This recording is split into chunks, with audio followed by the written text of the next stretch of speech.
آگاہ ہو جاؤ کہ اللہ کے ذکر سے دلوں کو قرار ملتا ہے۔ یہ قرآن کی آیت ہے جس میں مولا عز و جل ارشاد فرماتا ہے ایمان والوں کے دلوں کو اگر سکون میسر آتا ہے تو اللہ کے ذکر سے ہے۔ یہ ایک ایسی دولت کا نام ہے جو خریدی نہیں جا سکتی۔ سکون جو ہے ایک ایسی دولت کا نام ہے جو بازاروں میں بکتی بھی نہیں ہے۔ یہ قلب کی ایک کیفیت کا نام ہے، اور سکون کے لیے انسان کی کسی حیثیت کا ہونا بھی ضروری نہیں۔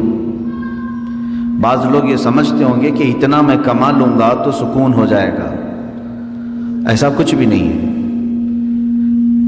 کبھی کبھار ایسا ہوتا ہے کہ جھونپڑیوں میں رہنے والا کافی سکون سے ہوگا، محلات میں رہنے والا بڑا پریشان ہے، اور کبھی یہ بھی ہو سکتا ہے کہ محل میں رہ کر کے بھی سکون مل جائے، چھوٹے گھر میں وہ بے قرار ہو جائے۔ تو بے قراری اور سکون کا تعلق دنیا کی دولت سے نہیں، اور نہ ہی آپ کی صحت سے ہے۔ کبھی ہو سکتا ہے ہٹا کٹا آدمی ہے، صحت مند ہے، لیکن بے قرار ہے، سکون کی دولت اسے نہیں ہے۔ اور کبھی بہت ہی دبلا پتلا کمزور بندہ ہے، لیکن کافی اطمینان ہے اس کے قلب میں، ٹھہراؤ ہے، جماؤ ہے۔ تو یہ سکون کی دولت حاصل کرنے کے لیے آج پوری دنیا پریشان بھی ہے۔ آپ اگر یورپ کی سرزمین پر دیکھیں، امریکہ یا مغربی ممالک کے پاس ان کا سب سے بڑا پرابلم اگر کچھ ہے، روح کا قرار، دل کا سکون نہیں ملتا ہے۔ اسی لیے بعض کنٹریز ایسی ہیں، بعض ملک ایسے ہیں جہاں قانونی طور پر سوسائیڈ کرنے کی بھی اجازت ہے، کیونکہ قانون انہیں اجازت دیتی ہے۔ اگر بہت زیادہ ڈپریشن کے شکار ہو، بہت زیادہ ٹینشن ہے، تو اپنے ہاتھوں سے اپنی موت کر لو۔ سوسائیڈ کرنا، آتم ہتیا کرنا ہمارے ہاں تو جرم ہے، بہت سارے ممالک میں اس کی اجازت نہیں، لیکن بعض کنٹریز ایسی ہیں جو کہتی ہیں انسان کی یہ اس کی خود کی لائف ہے، اگر وہ چاہے تو ختم کر لے۔ اور سوسائیڈ کرنے کا اور اپنے ہاتھوں سے اپنے آپ کو مارنے کا یہ جذبہ اب کے زمانے میں بہت بڑھ چکا ہے۔ اس کی وجہ کیا ہے؟ اطمینان کا حاصل نہیں ہونا، دلوں کا قرار اور سکون کا حاصل نہ رہنا، یہ انسان کو موت کے گھاٹ اتارنے پر مجبور کرتا ہے۔ کبھی کبھار اچھا خاصا آدمی، لیکن اس کے اندر جو ہلچل ہے، اس کے اندر جو بے قراری ہے، وہ لوگوں کو معلوم نہیں، اور وہ چند دنوں کے بعد خبر آ جاتی ہے کہ اس نے سوسائیڈ کر لیا، اپنے گھر میں لٹک کر کے، یا اپنے آپ کو جلا کر کے، یا اپنے آپ کو کسی پانی میں غرق کر کے خود کو اس نے ہلاک کر لیے۔ یہ ہلاکت خود سے سوسائڈ کے جو آج نتائج سامنے آ رہے ہیں، اس کی سب سے بڑی وجہ ڈپریشن کا ہونا، سکون کا نہ ہونا۔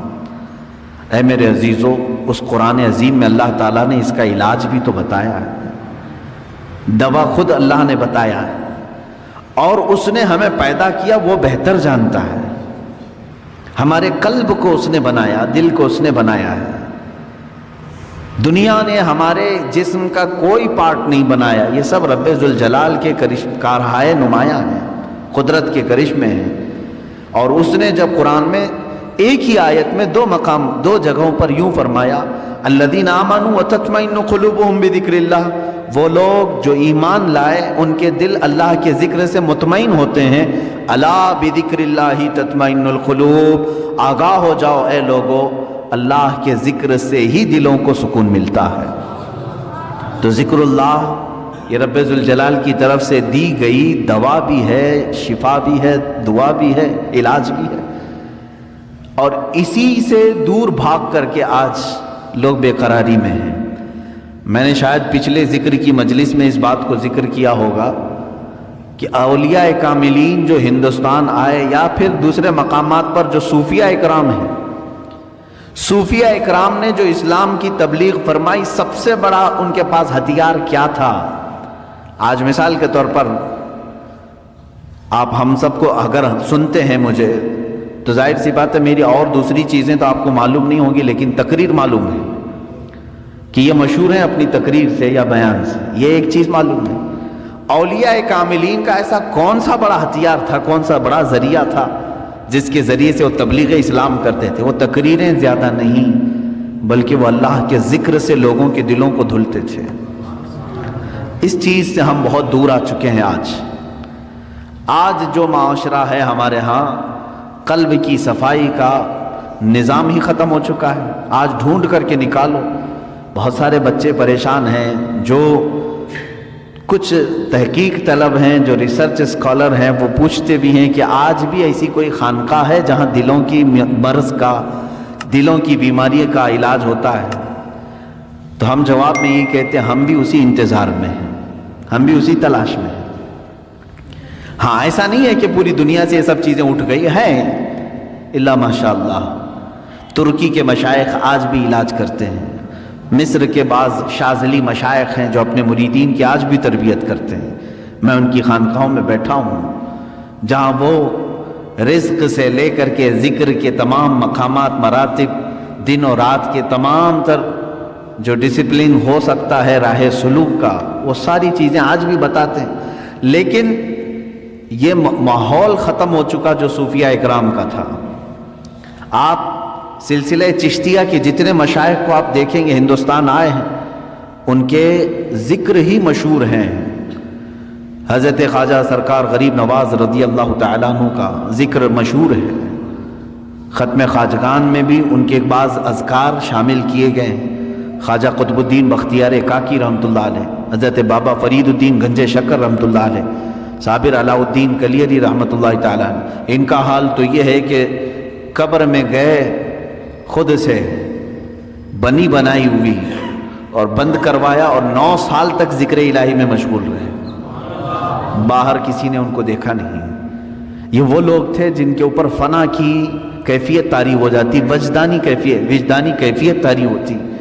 بعض لوگ ہم سے یہ سوال کرتے ہیں کیسے یہ رہ سکتے ہیں 9 سال، 10 سال، 8 سال، 11 سال، جو بزرگوں کے متعلق یہ روایات ملتی ہیں۔ میرے عزیزو، عقل یہاں آ کر کے رک جاتی ہے اور سمجھ نہیں پاتی، کیونکہ انسان کی اپنی ضروریات بھی ہوتی ہیں۔ میرے عزیزو، یہ لوگ جو اہل اللہ ہیں، جب دنیا سے کنارہ کشی کر لیتے، کھانے پینے کی کوئی ان کو احتیاج ضرورت نہ رہتی، اللہ کا ذکر ہی ان کی غذا بن جاتا، اور اس غذا کا کوئی فضلہ نہیں نکلتا۔ ہم کو جو حاجتیں ہوتی ہیں پیشاب پخانے وغیرہ کی، تو ہم تو جسمانی غذا کھا رہے ہیں، تو پھر اس کا کچرا بھی نکلنا ہے، لیکن جس کی غذا ہی اللہ کا ذکر ہے، اس کا کچرا کہاں سے آئے؟ تو ان اولیاء کاملین کو کبھی ان چیزوں کی حاجت ہی نہیں ہوئی جو وہ مجاہدے کے دوران زندگی گزارتے تھے۔ ایسا نہیں ہے کہ پوری زندگی بھر انہیں کبھی ضروریات نہیں ہوتی تھی، لیکن جب وہ اللہ رب العزت کے ذکر میں محو ہو جاتے تھے تو دنیاوی بہت ساری چیزوں سے اللہ تعالیٰ انہیں محفوظ کر لیتا تھا۔ میرے عزیزو، میں 2 باتیں آج آپ کے سامنے عرض کروں گا۔ جب ہم اپنا مقصد اصلی بھول جائیں گے تو بہت ساری چیزیں ہم سے چھوٹ جائیں گی۔ ہم بھولے ہوئے لوگ ہیں، ہمارا اصل مقصد ہی یہ تھا۔ اللہ تبارک و تعالیٰ نے قرآن پاک میں فرمایا، میں نے اپنے ذکر کے لیے، اپنی عبادت کے لیے تمہیں پیدا کیا۔ تم دن رات اپنے مشغلے کرتے رہو، کام کاج کرتے رہو، لیکن اپنے رب کو بھول کر کے نہیں۔ مثال کے طور پر تمہاری اگر دکان ہے، تم نے دکان شروع کی بسم اللہ کہہ کر کے، دکان میں بیٹھے اللہ کو یاد کیا۔ ضروری نہیں کہ ہر 2 منٹ پر 1-2 رکعت پڑھتا بیٹھا ہو، ضروری نہیں ہے۔ آپ گلے پر بیٹھے ہیں، دکان میں تجارت کر رہے ہیں، لیکن فجر کی نماز پڑھ کر کے گئے تھے، ظہر کی نماز میں واپس آئے تو فرمایا گیا اس کا پورا دکان میں بیٹھنا بھی عبادت ہی ہے، وہ اللہ کے ذکر میں ہی اس کا وقت گزرا ہے۔ وہ ظہر سے لے کر عصر پھر اگر اپنی تجارت میں مشغول رہا، وہ بسم اللہ کہہ کر کے تجارت شروع کیا، عصر کی اذان ہوئی، واپس اپنے رب کی بارگاہ میں سر جھکانے کے لیے آ گیا، تو فرمایا گیا کہ صرف یہ ظہر اور عصر کاؤنٹ نہیں ہوگی، بلکہ اس کے بیچ میں جتنا وقت اس نے دکان میں لگایا وہ بھی سجدوں کی برابر عبادت میں شمار ہو۔ تو اس طرح سے تو بندہ اپنی پوری زندگی کو، اپنے پورے دن اور رات کو عبادتوں میں لگا سکتا ہے۔ صرف شرط یہ ہے کہ جن اوقات میں رب تمہیں پکارے، اللہ تمہیں بلائے ان اوقات میں ضرور حاضر ہو جانا۔ ایک بڑی پتے کی بات میں کرتا ہوں، آج جس چیز نے ہمیں بہت زیادہ غافل کیا ہے، جس چیز نے ہمیں سب سے زیادہ غافل کیا ہے نوجوان بچوں کو، آج وہ موبائل ہے۔ انٹرنیٹ کا زمانہ ہے، اس میں لوگوں کی راتوں کی نیندیں اڑ گئی ہیں، صحت بھی تباہ و برباد ہے، لیکن کسی کو فرق نہیں پڑتا۔ آنکھیں خراب ہو چکی ہیں، کئی لوگوں کے ہاتھوں کے مرض میں مبتلا ہیں، کئی لوگ اپنے ہارٹ کی تکلیف میں مبتلا ہیں، صرف اس کے جو موبائل کے ریزز ہیں اور بہت سارے اس کے سائیڈ ایفیکٹس ہیں جس کی وجہ سے یہ تکلیفیں ہیں، لیکن اس کے باوجود اس کو ہم چھوڑتے نہیں۔ اور میں یہ کہہ رہا ہوں کہ چھوڑ کر کے پورا ختم کرنے کی بھی بات نہیں کر رہا ہوں، اس کا استعمال جن کاموں کے لیے ہے ٹھیک ہے، لیکن اسی سے ہمیں کچھ چیزیں سیکھنا بھی چاہیے تھا، اسی موبائل سے ہی۔ میں محسوس کرتا ہوں کہ انسان اپنا مقصد اصلی بھول گیا، لیکن موبائل اپنا مقصد اصلی ابھی نہیں بھولا۔ موبائل کی ایجاد، موبائل کی بنیاد کس کام کے لیے رکھی گئی؟ یہ صرف کمیونیکیشن کے لیے ہے نا۔ موبائل شروع کیا گیا تھا ایک دوسرے سے تعلق قائم کرنے کے لیے۔ آپ یہاں بیٹھے ہیں، فلاں جگہ آپ کے رشتہ دار ہیں، آپ کو کال کرنی ہے، ان سے بات کرنی ہے، آپ نے ملایا نمبر، بات کر لی۔ شروع میں جو موبائل آیا تھا اتنے ہی کام کے لیے تھا نا، زیادہ سے زیادہ میسج فارورڈ کر سکتے تھے، میسج وہ دیکھتا آپ کو ریپلائی کر دیتا، اتنا ہی کام تھا۔ کال ہو سکتی تھی، میسج ہو سکتا تھا، اور اصل مقصد بھی موبائل کا یہی تھا، کمیونیکیشن۔ ٹھیک ہے، آپ کال کریں، ادھر سے کال آئے اٹھائیں، بات کریں، یہی کام کے لیے موبائل کی موبائل میں ترقی ہوتی گئی، موبائل میں اور ترقی ہوتی گئی۔ چند دنوں کے بعد اس میں میوزک آئی، اس میں گانے بھی آئے، سننے والی چیزیں آئیں۔ چند دنوں کے بعد اور ترقی ہوئی کہ اس میں فوٹو لیا جا سکتا تھا، وہ بھی چھوٹی سائز کا، فوٹو کی حد تک چلتا رہا۔ اس کے بعد پھر ویڈیو آئی اس کے اندر، فوٹو ویڈیو گیلری تک تو ٹھیک تھا، اس کے بعد اب اس میں ہی انٹرنیٹ کی پوری دنیا ڈال دی گئی۔ اب اس میں ویب سائٹ بھی کھلنے لگی، جو ٹیلی ویژن میں دیکھ سکتا تھا وہ سب کا سب موبائل میں دیکھنے لگا۔ اس ترقی کو موبائل نے تقریباً 10 سالوں میں یا 20 سال لگے، اس کو 20 سال میں یہ اس ترقی کو پہنچ چکا ہے کہ اپنی ساری دوسری چیزیں پیچھے چھوڑ دیا۔ ٹی وی کا بھی وہ آج مقام نہیں رہے گا جو موبائل کا ہے، گھر کے لینڈ لائن کا بھی کوئی اتا پتہ نہیں ہے، منی آرڈر، خط، پوسٹ کارڈ، یہ ساری چیزیں ختم ہو چکی، موبائل سب کی جگہ لے چکا ہے، بہت آگے بڑھ چکا ہے، بہت ترقی کر چکا ہے موبائل۔ پھر میں توجہ دلا رہا ہوں، اس کا اصل کام کیا تھا؟ کمیونیکیشن، ایک دوسرے سے کال کرنا۔ موبائل ادھر سے ادھر دو لوگوں کی بات کراتا تھا، لیکن میرے عزیزو ان 20 سالوں میں اس موبائل کو دیکھو، آج یہ ترقی اتنی کر چکا کہ پکس آ گئی، ویڈیوز آ گئی، انٹرنیٹ آ گیا، اس کے اندر گیمز آ گئے، سب آ گئے، لیکن چاہے تم کچھ بھی دیکھ رہے ہو موبائل اوپن کر کے، اگر کسی دوسرے نے کال کیا تو وہ اسی وقت کال آتی ہے یا نہیں آتی؟ تمہارے موبائل کا اسکرین شو کرتا ہے یا نہیں کرتا؟ تم فیس بک دیکھ رہے ہو، کال آتی ہے کہ نہیں آتی؟ تم ویڈیو دیکھ رہے ہو، اگر کسی نے کال کیا تو اسی ویڈیو کے بیچ میں ہی یہ بجا کر کے دکھاتا ہے کہ کوئی تمہیں بلا رہا ہے۔ گیم کھیل رہے ہو تم، اندر چاہے جتنے فولڈر کے اندر چلے جاؤ، لیکن اگر کسی نے کال کیا تو وہ گیم وہاں رک جاتی ہے اور کال بجنے لگتی ہے۔ اس کا مطلب یہ ہے کہ جس کام کے لیے یہ شروع ہوا تھا وہ آج تک اپنا مقصد نہیں بھولا، آج تک اس کی ترقی بہت ہو چکی ہے، اس میں بہت ساری ترقیاں آ گئی، انٹرنیٹ کی پوری دنیا آ گئی، لیکن وہ کمیونیکیشن کے لیے جو شروع کیا گیا تھا وہ آج بھی کر رہا ہے کام۔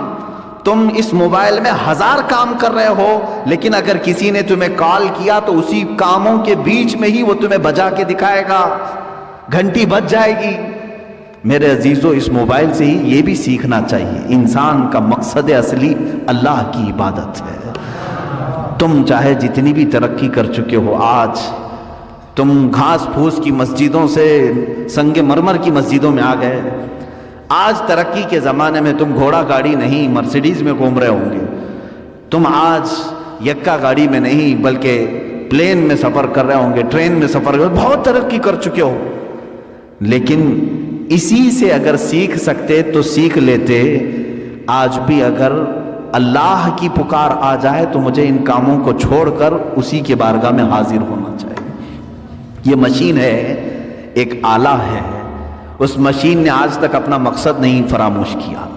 جس کام کے لیے اس کو بنایا گیا تھا وہ موبائل آج بھی وہ کام کر رہا ہے. اگرچہ اس میں بہت ترقی ہو گئی. تم تو انسان ہو, تم دنیا کی چکا چوند کو دیکھ کر کے, اس کی چاندنیوں کو دیکھ کر کے اپنے مولا کو کیسے فراموش کر گئے. آج جب ہم بات کرتے ہیں تو لوگ یہ کہتے ہیں وہ پہلے کا زمانہ تھا, انہیں کام کاج نہیں تھا, گاڑی گھوڑے کچھ نہیں تھے, اس لیے وہ اللہ اللہ کرتے تھے. میرے عزیزو, تب تو تف ہے, لعنت ہے, اس مشین سے بھی زیادہ گئے گزرے ہو. ہاں وہ اہل اللہ تھے, ان کے زمانے کے تقاضے تھے, اس کے باوجود وہ رب تعالیٰ کی پکار ہوتی تو ضرور حاضر ہوتے, اس لیے کہ انہیں معلوم تھا ہمارا مقصد ہی دنیا میں آنے کا یہ ہے. چاہے میں ترقی کر کے آسمان پر بھی پہنچ جاؤں, چاہے میں ترقی کر کے چاند تک بھی پہنچ جاؤں, لیکن میرا جو مقصد ہے دنیا میں آنے کا وہ میرے مولا کے حضور حاضر ہونا ہے جب وہ مجھے پکارے.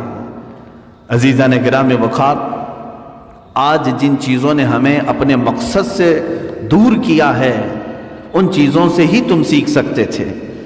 موبائل سے کوئی سیکھ نہیں رہا ہے, اس کو استعمال تو کر رہے ہیں, اسی سے سیکھ سکتے تھے. آج اللہ رب العزت کے حضور حاضر ہونے کا جو شوق ہونا چاہیے وہ کیوں نہیں ہے؟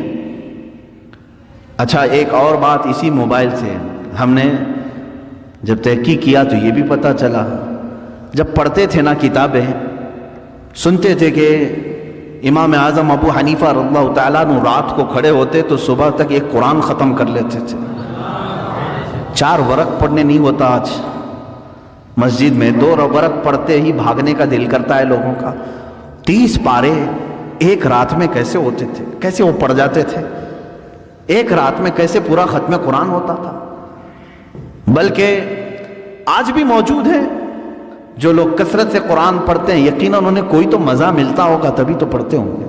لیکن جب ہم کتابوں میں یہ اور بزرگوں کے بارے میں پڑھتے تھے, حضرت امام مالک رضی اللہ تعالیٰ عنہ کے متعلق بھی, ایک بزرگ کے متعلق میں نام ذہن میں نہیں ہے, فرماتے ہیں کہ وہ کبھی کبھار ایسا ہوتا کہ گھوڑا حاضر کر دیا جاتا سفر کے لیے, گھوڑے پر پیر اٹھاتے ابھی رکھنے کے لیے, اور دوسرا پیر اٹھانے سے پہلے پہلے تک وہ پورا ختم قرآن کر جاتے تھے. کتنی دیر لگتی ہوگی؟ ہاں, یہ اور بات ہے کہ ان اہل اللہ کے لیے اللہ تعالیٰ زمانے کو گھیر دیتا, ان کے لیے قرآن پاک کو اس قدر تیزی سے پڑھنا یا اس میں ہو جانا, مشغول ہو جانا, یہ کیسا ہوتا تھا یہ سمجھ میں نہیں آتا تھا. لیکن اب سمجھ میں آنے لگا جب لوگوں کو, نوجوانوں کو گھنٹوں موبائل میں ڈوبے ہوئے ہم دیکھتے ہیں. آخر ہے کیا اس کے اندر؟ رات کو لے کر کے بیٹھا ہے تو صبح کے 4 بجنے لگ گئے, اس کو وقت کا احساس ہی نہیں ہوا.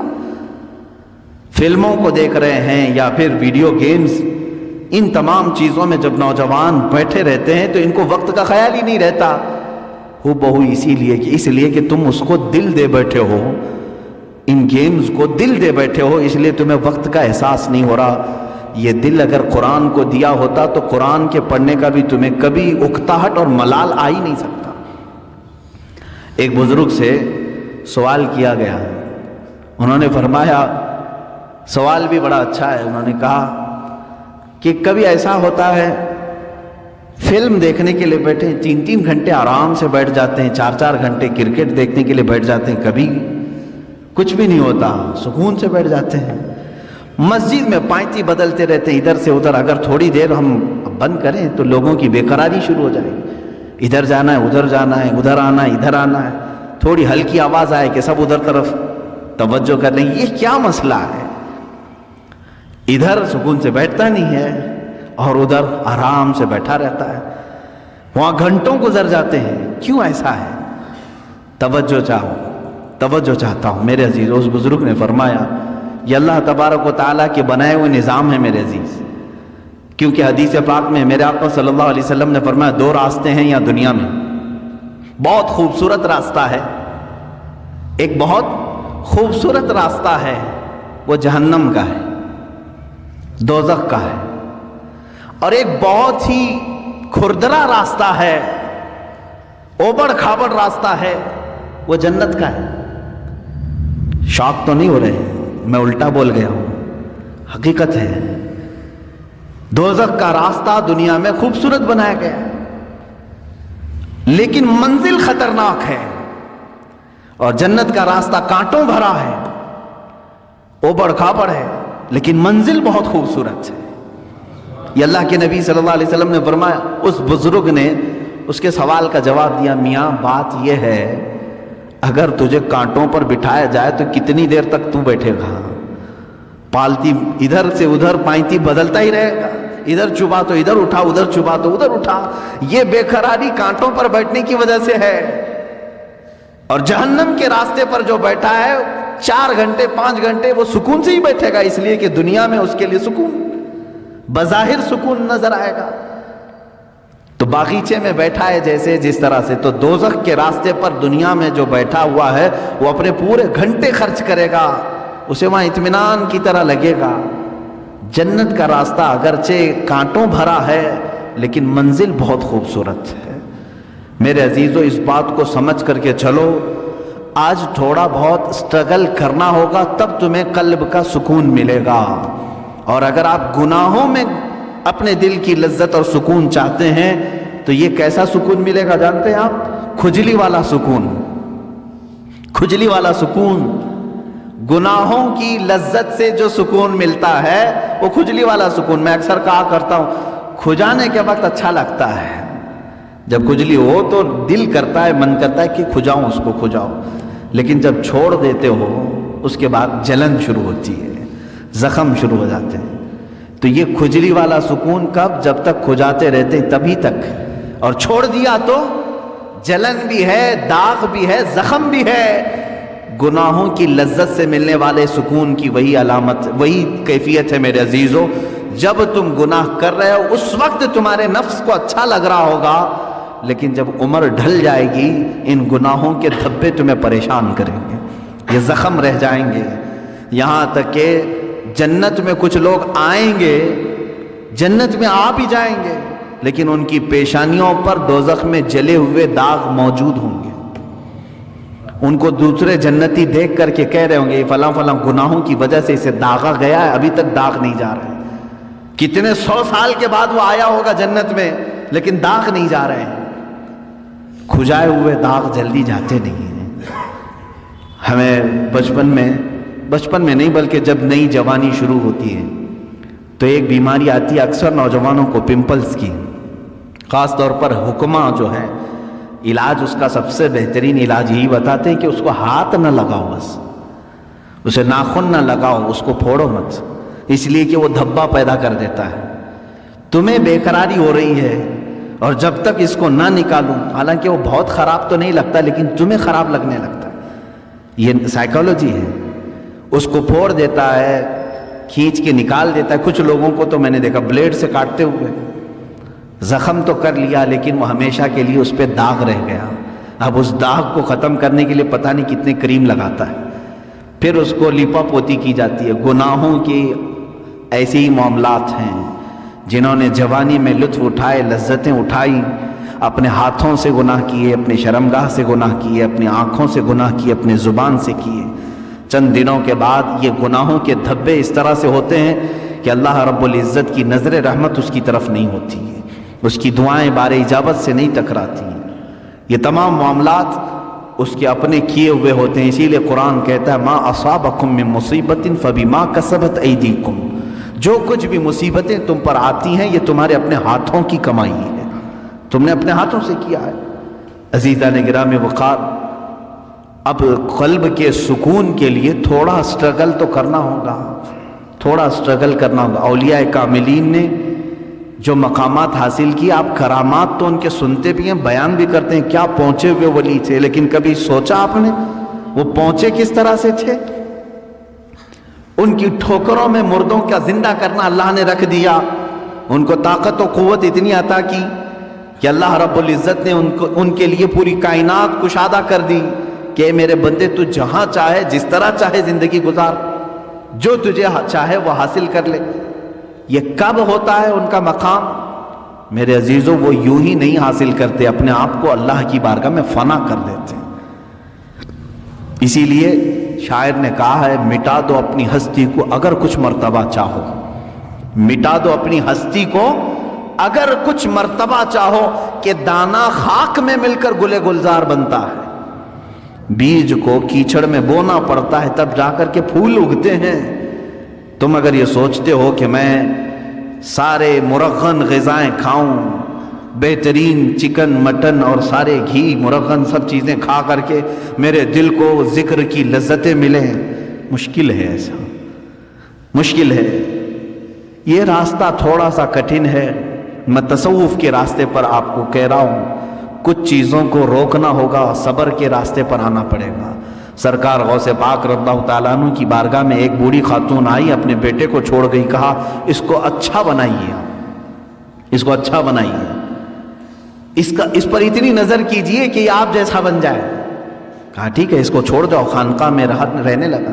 چند دنوں کے بعد وہ خاتون آئی، دیکھا سرکار غوث پاک رضی اللہ تعالیٰ عنہ گوشت اور روٹی کھا رہے تھے، اور اس بچے کو سوکھی ہوئی روٹی دے کر کونے میں بٹھائے تھے، وہ پانی میں بھگو کر نرم کر کے کھا رہا تھا، اس کے گلے میں چبھ رہی تھی روٹیاں۔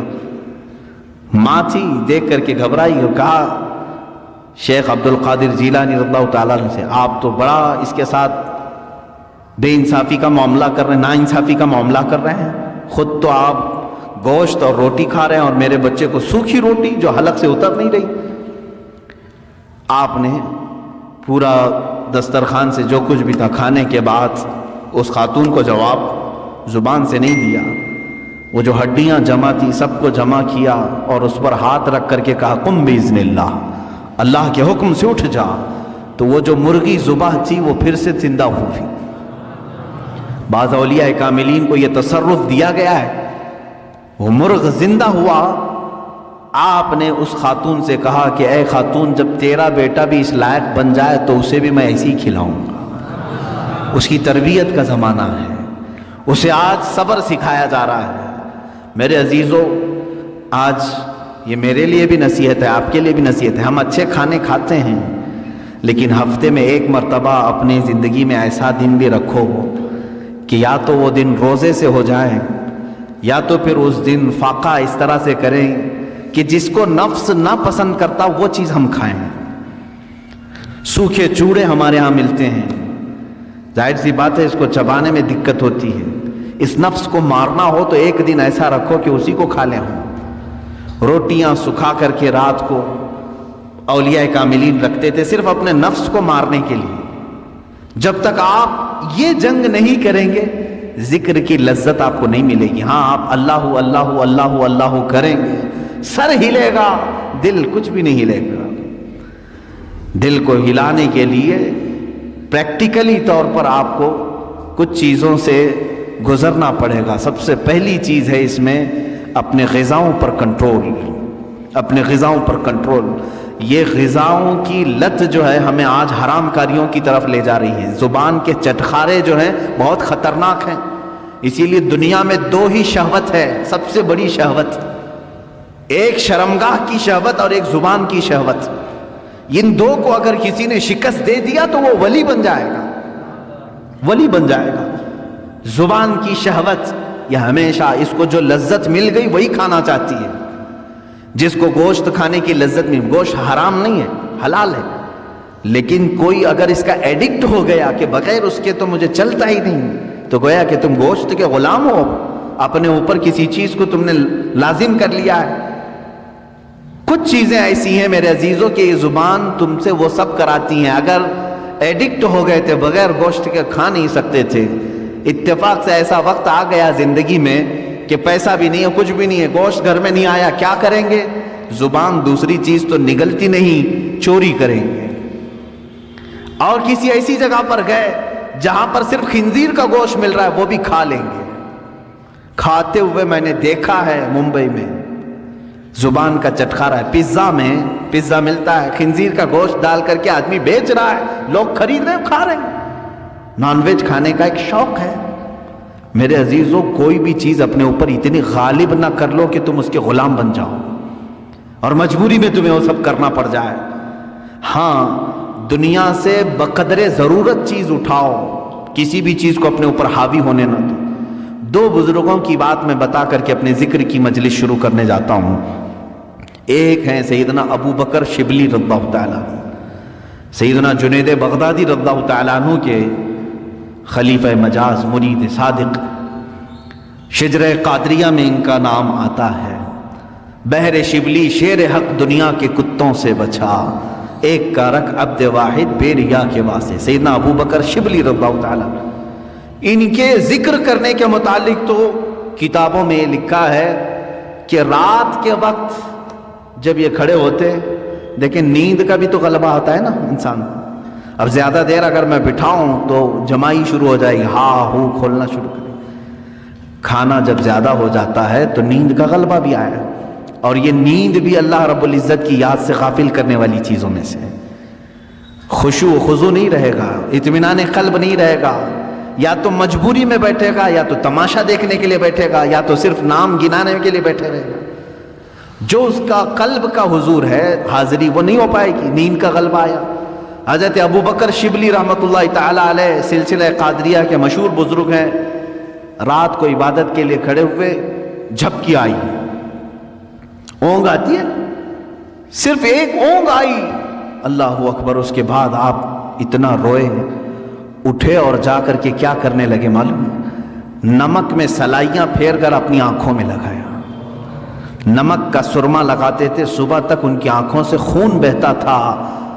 لوگ دیکھتے، ان کے مریدین کہتے، روزانہ پھر آپ نے یہی کرنا شروع کیا۔ کہا میں ان آنکھوں کو کیوں نہ سزا دوں جو مجھے میرے رب کے حضور حاضر ہونے سے روکتی ہیں، میں ان آنکھوں کو کیوں نہ سزا دوں، یہ غافل کرتی ہے مجھے میرے رب کے حضور حاضر ہونے سے۔ یہ سٹرگل ہے۔ اولیاء کاملین یوں ہی یہ مقامات نہیں حاصل کیے، انہوں نے اپنے آپ کو فنا کر دیا یاد الہی میں۔ حضرت شاہ مینا رحمۃ اللہ تعالیٰ علیہ لکھنؤ کے بڑے بزرگ ہیں۔ شاہ مینا کے نام سنے ہوں گے آپ۔ یہ لکھنؤ میں آج بھی ان کا مزار مرجع خلائق ہے۔ ان کی سیرت میں میں نے پڑھا، رات کو یہ عبادت کے لیے کھڑے ہوتے اگر ذکر کے لیے تو یوں نہیں، نرم قالین ہے، اے سی لگی ہوئی ہے، پنکھے چل رہے ہیں، ماربل کی دیواریں ہیں، ہم آرام سے بیٹھ کر کے اللہ کا ذکر کریں، آرام سے بیٹھ کر کے ہم تقریریں سنیں۔ نہیں، حضرت شاہ مینا رحمۃ اللہ تعالیٰ علیہ دیوار اتنی اونچی دیوار ہوتی کہ تقریباً 10 فٹ کی دیوار، 10 فٹ کے اوپر دیوار پر کھڑے ہو جاتے تھے۔ اتنی جگہ ہوتی کہ ان کے 2 قدم رکھے جا سکتے تھے اس دیوار پر، باقی کچھ بھی نہیں، نہ پکڑنے کے لیے کوئی چیز ہوتی، کچھ بھی نہیں۔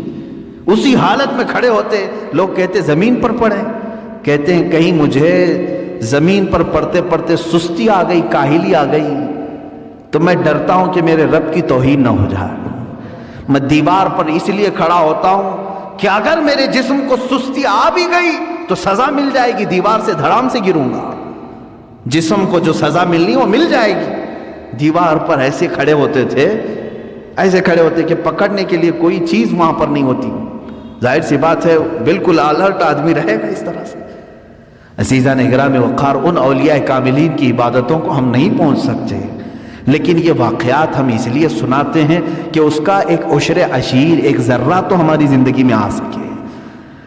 ہم اگر غوثیت کے مقام کو نہیں حاصل کر سکتے تو ان کی عبادات، ان کی ریاضات کا کچھ حصہ تو حاصل کر سکیں، کچھ چیزیں ہماری زندگی میں تو آ جائیں۔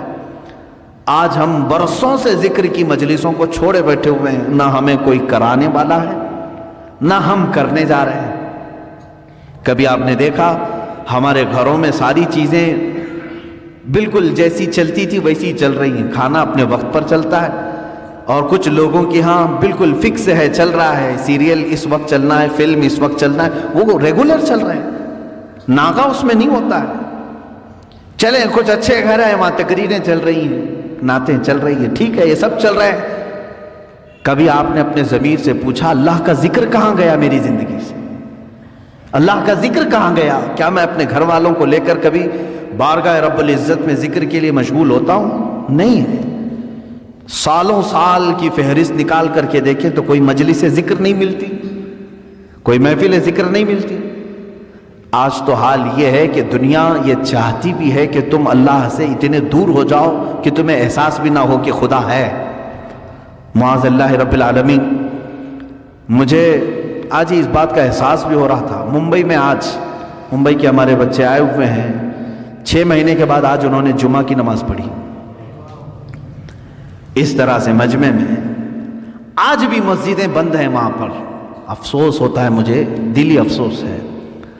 جس مسجد کا میں خطیب ہوں، امام ہوں، اس مسجد کو بھی آج تالا لگا ہوا ہے، 4 یا 5 لوگ نماز کے لیے حاضر ہوتے ہیں۔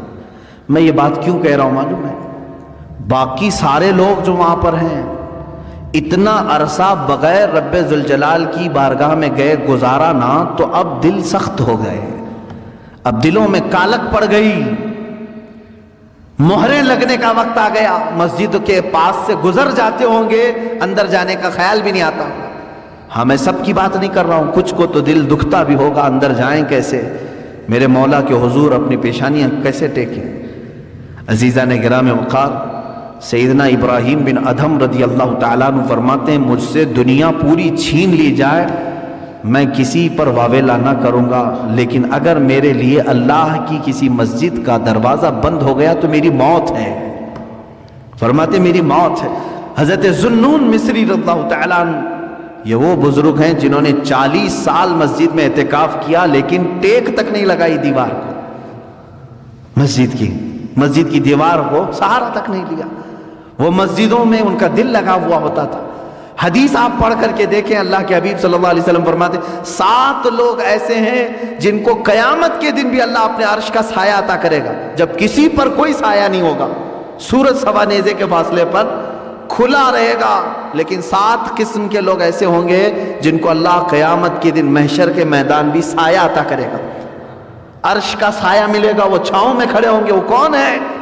وہ 7 قسم کے لوگ پھر کبھی ذکر کروں، ان میں سے ایک بندہ ایسا ہے جس کے بارے میں میرے آقا صلی اللہ علیہ وسلم فرماتے ہیں رجل تعلق قلبہ بالمساجد، وہ آدمی جس کا دل مسجدوں میں لٹکا ہوا ہے۔ لٹکا ہوا ہے مطلب لگا ہوا ہے، اب اذان ہو کہ میں مسجد میں جاؤں، اب اذان ہو کہ میں مسجد میں آؤں۔ جس کی یہ کیفیت ہے اسے قیامت کے دن عرش کا سایہ عطا کیا جائے گا۔ لیکن افسوس ہے کچھ جگہوں پر یہ لاک ڈاؤن کے بہانے اللہ کے گھر ایسے بند کر دیے گئے، یہ سب ناٹک ہے۔ اب میں بولوں تو پھر دوسرے راستے پر چلا جاؤں گا، اس لیے کہ کبھی کبھار جذبات میں بے قابو ہو جاتا ہوں۔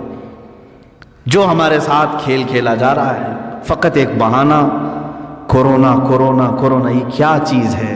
اس کی کوئی لاجک آج تک سمجھ میں نہیں آ رہی ہے، کوئی اس طرح کی آتھینٹک بات سمجھ میں نہیں آ رہی ہے، اور ساری پبلک بیوقوف بنتی ہے اور وہ بنا رہے ہیں۔ عجیب سی بات ہے، کچھ گدھے پورے ملک کو چلا رہے ہیں اور سب کو قائل بھی کر رہے ہیں، اور سب خاموش بھی ہیں بیٹھے ہوئے۔ پوری مارکیٹ بھری ہوئی ہے کھچا کھچ، کورونا نہیں آتا۔ بسیں چل رہی ہیں، کورونا نہیں آتا۔ ٹرینیں چل رہی، نہیں آتا ہے۔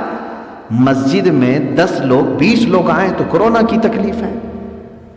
کسی بھی جگہ کی بات، آج پورے ممبئی کے مال کھل گئے، مال پورے کھلے ہوئے، مال میں بھیڑ نہیں ہوتی، اور باقی وہاں کی مارکیٹوں کا آج جا کر کے آپ اندازہ کریں۔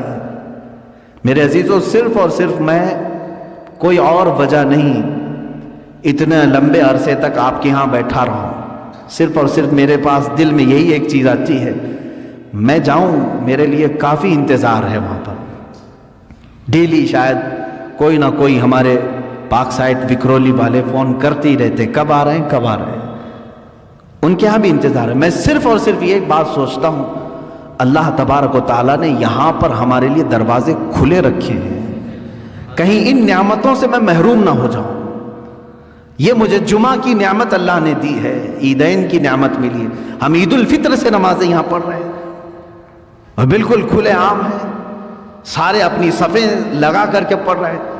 تو میں کبھی یہی سوچتا ہوں کہ یہ نعمت سے میں محروم نہ ہو جاؤں، حالانکہ وہاں کے لوگوں کا بھی حصہ ہے، ان کی محبت سر آنکھوں پر، میں یقیناً آج بحیثیت خطیب و امام ممبئی ہی کا تعلق ہے، لیکن صرف یہی ایک بات، مسجدیں بند کر کے لوگوں کے دلوں میں آج ایسی کیفیت آ گئی کہ جمعہ کے جانے کا بھی احساس بھی نہیں رہا۔